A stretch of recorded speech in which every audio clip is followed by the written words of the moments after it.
તો જય દ્વારકાધીશ, હું છું મોજીલો કાયમ મોજમાં જ રહું છું. આપણી યુટ્યુબ ચેનલમાં તમારું હાર્દિક સ્વાગત છે. યુટ્યુબ ચેનલમાં નવા હોય તો સબસ્ક્રાઈબર કરી દેજો. અને તમે થંબનેલ જોઈને તમે વિડીયો આવ્યા છો, તમને ખબર હશે આપણે કઈ ટોપિકનો વિડીયો બનાવશે, તો આપણે આખી કહાની કરશું. આપણા બ્લોગમાં તમારું સ્વાગત છે.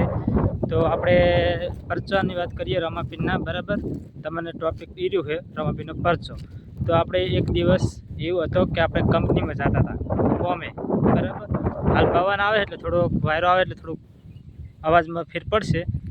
આપણે કંપનીમાં જતા હતા તે દિવસે નાઇટનો ઉજાગરો હતો અને બાઇક લઈને પાછા રિટર્ન આપણે આવીને અને આપણે જતા પેટ્રોલ પૂરા બસમાં એવું થયું કે બાઇક લઈને આપણે પડ્યા, બરાબર. બાઇક લઈને પડ્યા ને એટલે બધાએ ત્યાંથી 2 જણા દોડીને આવ્યા અને મને દવાખાને લઈ ગયા. પછી દવાખાને લઈ ગયા, દવાખાને પાછા ઘરે આવ્યા એટલે આમ કમ્પ્લીટ હતું. ખાલી આમ દવા કમ્પ્લીટ કરાવી પણ દોઢ કરે એના કીધું કે હાથે આવે કપો એક ક્રેક થઈ ગયેલો છે, બરાબર. પછી એ હાથે પાટો 10 દાડા ચેડ બંધાવા ગયા. એક દની તો દવા કરાવી પણ તોય ફેર પડ્યો નહીં.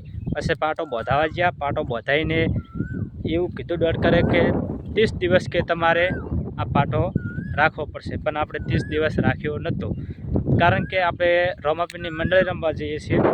એટલે રોમાપીરને કીધું કે જો રોમાપીર આજે 15 દિવસ પાટો રાખ્યા છે, 15 દિવસ બરાબર પાટો રાખ્યો છે, તો આપણે હવે પાટો છોડી દઈએ છે, કારણ કે આપણે મંડળી રમવા જવાનું છે. તો રોમાપીર તારા ઉપર છે બધું, તો પાટો છોડી દીધો. તો 2-3 દાડા દુખાતું હતું પણ આજ દાવા સુધી કશું થયું નહીં રોમાપીરની દયાથી. આ છે રોમાપીરની પરચા, બરાબર. તો શ્રદ્ધા રાખજો રોમાપીરની, વિશ્વાસ હોય તો ત્યાં પુરાવાની જરૂર હોતી નહીં, બરાબર. રેડી. અને આપણું ખેતર હોય અને આ ખેતરમાં બહુ પવન આવે છે હાલ, અને આજે લગભગ અમારા ગામમાં મંડળી રમવા આવે છે. તો આપણે કાલે તમને વિડીયો બતાવશું, બરાબર. તો ચેનલમાં નવા હોય તો સબસ્ક્રાઈબ કરી દેજો. આપણે આવા નવા વિડીયો આવતા રહે, વ્લોગ. જય માતાજી, જય દ્વારકાધીશ.